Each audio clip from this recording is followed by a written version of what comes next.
ಪಾರ್ವತಿ ವಾಹನ ಯಾವುದು? ಸಿಂಹ. ಶಿವನ ವಾಹನಕ್ಕ ಪಾರ್ವತಿ ವಾಹನಕ್ಕ ತದ್ ವಿರುದ್ಧ. ಯಾವಾಗ ಬಂದು ಸಿಂಹ ಮುರ್ಕೊಂಡ್ ತಿಂತದ್ದು ಗೊತ್ತಿಲ್ಲ ನಂದಿನ. ಆದ್ರೂ ಕೂಡ ಶಿವ ನಂದಿಗೂ ಅವಕಾಶ ಕೊಟ್ಟಾನ, ಪಾರ್ವತಿಯ ವಾಹನವಾಗಿರುವಂತ ಸಿಂಹಕ್ಕೂ ಅವಕಾಶ ಕೊಟ್ಟಾನ.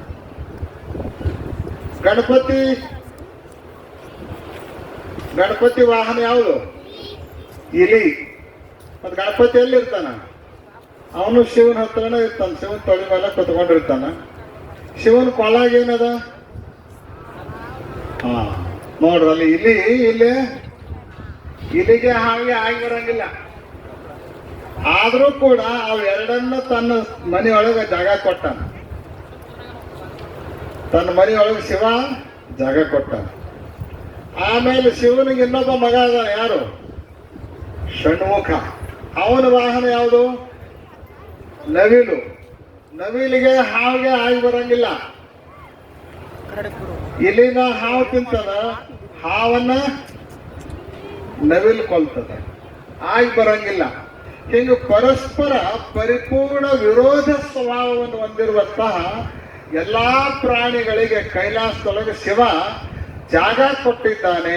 ಆ ಕಾರಣಕ್ಕನ ಕೈಲಾಸದ ದ್ವಾರ ಅದು ಮಹಾದ್ವಾರ. ಶಿವನ ಮನಸ್ಸು ಮಹಾದ್ವಾರ. ಶಿವನನ್ನು ಪೂಜೆ ಮಾಡುವಂತ ನಮ್ಮ ಮನಸ್ಸು ಬರೀ ದ್ವಾರ. ನಮ್ದು ಮಹಾದ್ವಾರ ಆಗಬೇಕು. ಮಹಾದ್ವಾರವನ್ನ ನಿರ್ಮಾಣ ಮಾಡಿ ಮಹಾದ್ವಾರದೊಳಗೆ ಪ್ರವೇಶ ಮಾಡುವಂಥವರೆಲ್ಲರೂ ಕೂಡ ತಮ್ಮ ಮನಸ್ಸನ್ನು ಕೂಡ ಮಹಾದ್ವಾರ ಮಾಡ್ಕೊಂಡು ಸಾಗಬೇಕು ಅನ್ನೋದರ ಸಂಕೇತವಾಗಿಯೇ ದೇವಸ್ಥಾನಕ್ಕೆ ಬರೋ ಕಾಲಕ್ಕೆ ಮಹಾದ್ವಾರವನ್ನು ನಿರ್ಮಾಣ ಮಾಡಿ ಆ ಮಹಾದ್ವಾರದ ಮೂಲಕ ಬರಮಾಡಿಕೊಳ್ಳುವಂಥ ಒಂದು ವಿಶಿಷ್ಟವಾದ ಧಾರ್ಮಿಕ ಸ್ವಾಭಾವಿಕ ಪ್ರೇರಣೆಯನ್ನು ನೀಡುವ ನಿಟ್ಟಿನಲ್ಲಿ ಮಹಾದ್ವಾರವನ್ನು ನಿರ್ಮಾಣ ಮಾಡುವಂಥ ಪದ್ಧತಿ ಬಹುತೇಕ ಎಲ್ಲ ದೇವಸ್ಥಾನಗಳಲ್ಲಿ ಪುಣ್ಯಕ್ಷೇತ್ರಗಳಲ್ಲಿ ನೋಡಿಕೊಂಡು ನಾವು ಬರ್ತಾ ಇದ್ದೇವೆ.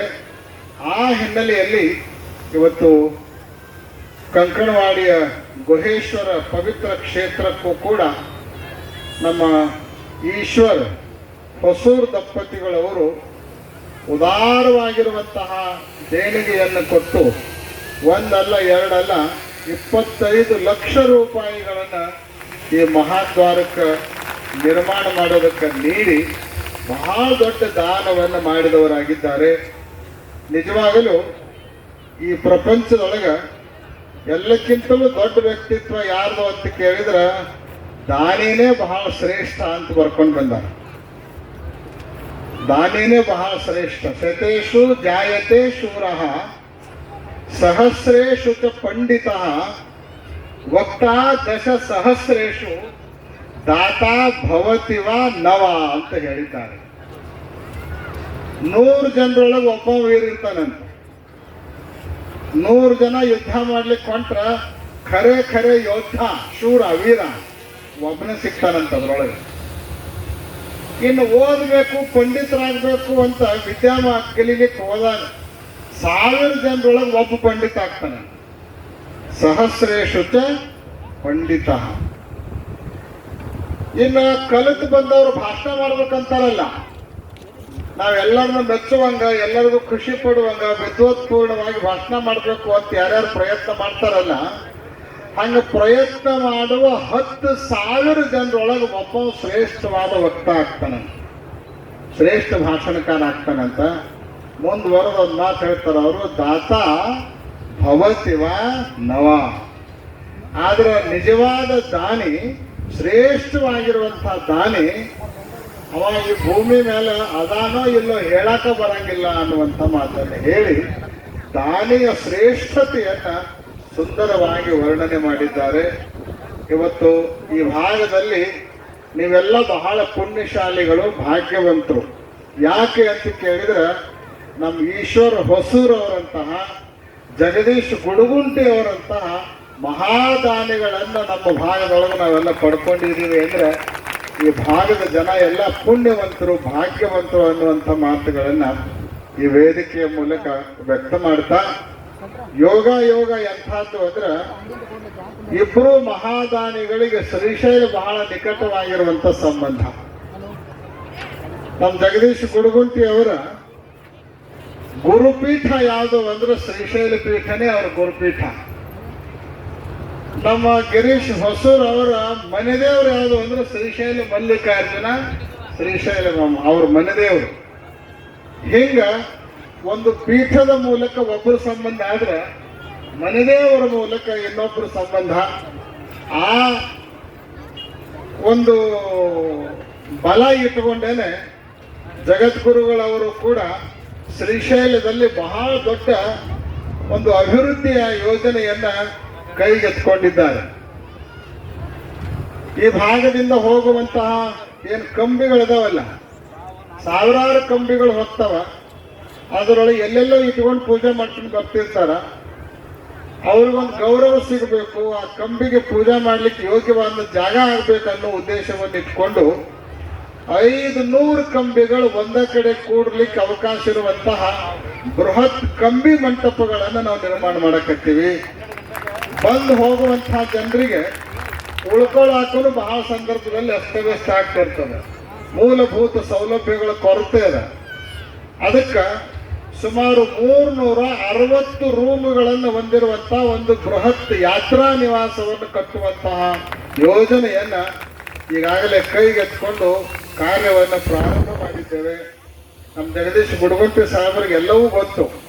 ಯಾಕಂದ್ರೆ ABCD ಇಂದ ಜಡ್ ತನಕ ಎಲ್ಲವನ್ನ ಮುಂಚೂಣಿಯಲ್ಲಿ ಇಟ್ಕೊಂಡು ಅವರು ಅದನ್ನ ವ್ಯವಸ್ಥೆ ಮಾಡ್ತಾ ಇದ್ದಾರೆ. ಆಮೇಲೆ ಬಂದು ಹೋಗುವಂತಹ ಜನರಿಗೆ ಅಲ್ಲೇನಾದ್ರೂ ಗುಡ್ಡದಲ್ಲಿ ನೀರಿನ ಅಭಾವ ಆಗಿ, ಬಿಸಿಲು ಹೆಚ್ಚಾಗಿ ಬಹಳ ಜನ ನಡ್ಕೋತಾ ಬರ್ತಾರ. ಆರೋಗ್ಯದಲ್ಲಿ ಏನಾದರೂ ತೊಂದರೆ ಆದ್ರೆ ತಕ್ಷಣ ಅವರಿಗೆ ಚಿಕಿತ್ಸೆ ಸಿಗಬೇಕು, ಖುಷಿಯಿಂದ ಅವ್ರ ಊರಿಗೆ ಅವ್ರು ವಾಪಸ್ ಬರ್ಲಿಕ್ಕೆ ಅವಕಾಶ ಆಗ್ಬೇಕನ್ನೋ ಉದ್ದೇಶ ಇಟ್ಕೊಂಡು ಒಂದು ಮಲ್ಟಿ ಸ್ಪೆಷಾಲಿಟಿ ಹಾಸ್ಪಿಟಲ್ ಅನ್ನು ಕೂಡ ಪೀಠದಿಂದ ಕಟ್ಟುವಂತ ಯೋಜನೆಯನ್ನ ನಾವು ಇದರೊಳಗೆ ಸೇರ್ಪಡೆ ಮಾಡಿಕೊಂಡಿದ್ದೀವಿ.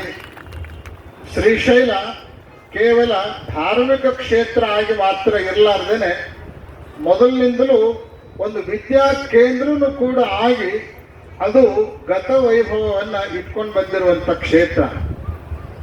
ಬಸವ ಪೂರ್ವ ಯುಗದ 12ನೇ ಶತಮಾನಕ್ಕಿಂತಲೂ ಹಿಂದಿರುವಂತಹ ದೇವರ ದಾಸಿಮಾರ್ಯರು ಅಧ್ಯಯನ ಮಾಡಿದ್ದು ಎಲ್ಲಿ ಅಂದ್ರೆ ಶ್ರೀಶೈಲದ ಗುರುಕುಲದಲ್ಲಿ ಅಂತ ತಿಳ್ಕೊಂಡು ಅವರ ಜೀವನ ಚರಿತ್ರೆಯೊಳಗೆ ನಾವೆಲ್ಲ ಕೇಳ್ಕೊಂಡು ಬರ್ತೀವಿ. ಅಂದ್ರೆ ಇಂದಿಗೆ 1000 ವರ್ಷಗಳ ಹಿಂದೆ ಅಲ್ಲೊಂದು ವಿದ್ಯಾ ಕೇಂದ್ರ ಇತ್ತು ಅನ್ನೋದು ಇದರಿಂದ ನಾವು ಸ್ಪಷ್ಟವಾಗಿ ತಿಳಿದುಕೊಳ್ಳಿಕ್ಕೆ ಸಾಧ್ಯ ಇದೆ.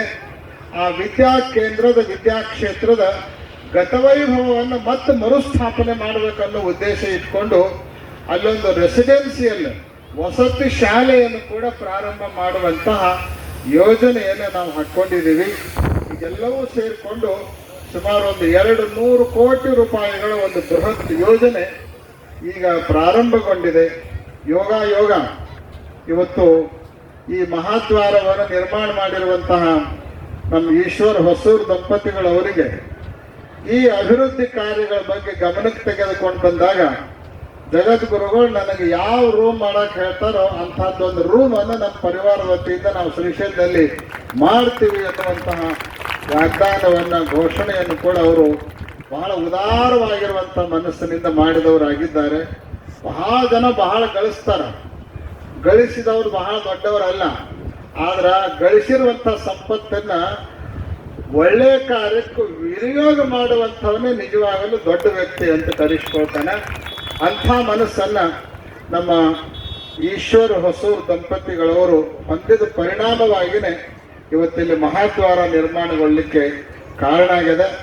ಅವರಿಗೆ ಮಲ್ಲಿಕಾರ್ಜುನ, ಗುಹೇಶ್ವರ, ಶ್ರೀಶೈಲ ಪೀಠದ ಎಲ್ಲ ಜಗದ್ಗುರುಗಳು, ಪಂಚಾಚಾರ್ಯರು ಇನ್ನೂ ಹೆಚ್ಚಿನ ಆಯುಷ್ಯವನ್ನ, ಆರೋಗ್ಯವನ್ನ ದಯಪಾಲಿಸಿ ಹೆಚ್ಚಿಂತ ಒಳ್ಳೆಯ ಕಾರ್ಯಗಳನ್ನು ಮಾಡುವಂತ ಶಕ್ತಿಯನ್ನ ಅವರಿಗೆ ಅನುಗ್ರಹಿಸಲಿ ಅಂತ ತಿಳ್ಕೊಂಡು ಈ ಸಂದರ್ಭದಲ್ಲಿ ಹಾರೈಸಿ ಇದನ್ನು ಮುಗಿಸಿಕೊಂಡು ಇನ್ನೂ ಬೇರೆ ಬೇರೆ ಕಾರ್ಯಕ್ರಮಗಳಿಗೆ ನಿರ್ಗಮಿಸಬೇಕಾಗಿರುವಂಥ ಒತ್ತಡದಲ್ಲಿ ಜಗದ್ಗುರುಗಳವರು ಇರೋಣದರಿಂದ ನೀವು ಯಾರೂ ಕೂಡ ಅನ್ಯಥಾ ಭಾವಿಸಲಾರ್ದನ ಜಗದ್ಗುರುಗಳು ನಿರ್ಗಮಿಸಿದ ನಂತರನೂ ಸಭಾ ನಡೀತದ. ನಾವೊಬ್ರು ಯಾರೇ ಮಾತಾಡಿ ಮುಗಿಸ್ಬಿಡ್ತೀವಿ, ನೀವು ಆಶೀರ್ವಚನ ಮಾಡಿಬಿಡ್ರಿ ಅಂತ ಸ್ವಾಮಿಯವ್ರು ಹೇಳ್ತಾ ಇದ್ರು. ನಾವಂದ್ವಿ ಬಹಳ ಜನ ಸೇರ್ಯಾರ, ನಮ್ಮ ಅವಸರಕ್ಕೆ ಭಕ್ತರ ಭಾವನೆಗಳನ್ನು ನಿರೀಕ್ಷೆಯನ್ನು ಹುಸಿ ಮಾಡೋದು ಬೇಡ, ನಾವು ಮಾತನಾಡಿ ನಿರ್ಗಮಿಸ್ತೀವಿ, ನೀವು ಚೆನ್ನಾಗಿ ಅವರಿಗೆ ಧರ್ಮೋಪದೇಶವನ್ನು ಮಾಡಿ ಅಲ್ಲಿ ಅಡಿಗೆ ತಯಾರಾಗೋ ತನಕ ಕಾರ್ಯಕ್ರಮ ನಡೀಲಿ ಅಂತ ಹೇಳಿ ನಾವು ಮೊದಲೇ ಮಾತಾಡಿ ಈ ವೇದಿಕೆ ಮೇಲೆ ನಿರ್ಗಮಿಸ್ತಾ ಇದ್ದೇವೆ. ನಮ್ಮ ಎಲ್ಲ ಶ್ರೀಗಳವರು ಈ ಭಾಗದಲ್ಲಿ ಉತ್ತಮ ಕೆಲಸವನ್ನು ಮಾಡೋದ್ರ ಮೂಲಕ ಭಕ್ತರ ಭಾವನೆಗಳಿಗೆ ಸ್ಪಂದಿಸ್ತಾ ಈ ಭಾಗದಲ್ಲಿ ಧರ್ಮ ಜಾಗೃತಿಯನ್ನು ನಮ್ಮ ಎಲ್ಲ ಮಠಗಳ ಶ್ರೀಗಳವರು ಮಾಡ್ತಾ ಬರ್ತಾ ಇದ್ದಾರೆ. ಅದರ ಪರಿಣಾಮವಾಗಿಯೇ ಜಮಖಂಡಿ ಭಾಗದಲ್ಲಿ ಯಾವತ್ತೂ ಧರ್ಮ ಕಾರ್ಯಗಳು ಅದು ಪಟ್ಟಣದಲ್ಲಿ, ಹಳ್ಳಿಗಳಲ್ಲಿ ಎಲ್ಲ ಕಡೆಗೂ ಕೂಡ ನಡೀತಾ ಇರೋದನ್ನು ನಾವು ನೋಡ್ಕೊಂಡು ಬಂದವರಾಗಿದ್ದೇವೆ. ಅಷ್ಟೇ ಅಲ್ಲ, ಸ್ವತಃ ಜಗದ್ಗುರುಗಳವರು ಪೂರ್ವಾಶ್ರಮ ಅದು ಜಮಖಂಡಿ ತಾಲೂಕಿನವರೇ ಆಗಿರೋಣದ್ರಿಂದ ಜಮಖಂಡಿ ತಾಲೂಕಿಗೆ ನಾವು ಬರೋದು ಅಂದ್ರೆ ನಮಗೂ ಕೂಡ ತವ್ರ ಮನೆಗೆ ಬಂದಷ್ಟು ಖುಷಿಯನ್ನು ನಾವು ಪಡ್ತಾ ಇರ್ತೇವೆ. ಅದಕ್ಕೆ ಕಂಕಣವಾಡಿಯನ್ನು ಕೂಡ ಹೊರತಾಗಿಲ್ಲ ಅನ್ನುವಂಥ ಮಾತನ್ನು ಈ ಸಂದರ್ಭದಲ್ಲಿ ವ್ಯಕ್ತ ಮಾಡ್ತಾ ತಮ್ಮೆಲ್ಲರಿಗೂ ಕೂಡ ಒಳಿತನ್ನು ಬಯಸಿ ಸನ್ಮಂಗಲವನ್ನು ಹಾರೈಸಿ ಹೋಗುವಾಗ ಯಾರು ಪಾದ ಮುಟ್ಟಿ ನಮಸ್ಕಾರ ಮಾಡುವಂಥ ಪ್ರಯತ್ನ ಮಾಡಬಾರ್ದು. ಅಲ್ಲಿಂದಲೇ ನೀವು ಕೈ ಮುಗಿದ್ರೆ ಪಾದ ಮುಟ್ಟಿ ನಮ್ಮ ಮಾಡಿದ ನಮಸ್ಕಾರದ ಪುಣ್ಯನೇ ನಮಗೆಲ್ಲ ಪ್ರಾಪ್ತಿ ಆಗ್ತದಂತ ಹೇಳಿ ಸೂಚನೆಯನ್ನು ಕೊಟ್ಟು ಆಶೀರ್ವಚನವನ್ನು ಪೂರ್ಣಗೊಳಿಸ್ತಾ ಇದ್ದೇವೆ. ಓಂ ಶಾಂತಿ ಶಾಂತಿ.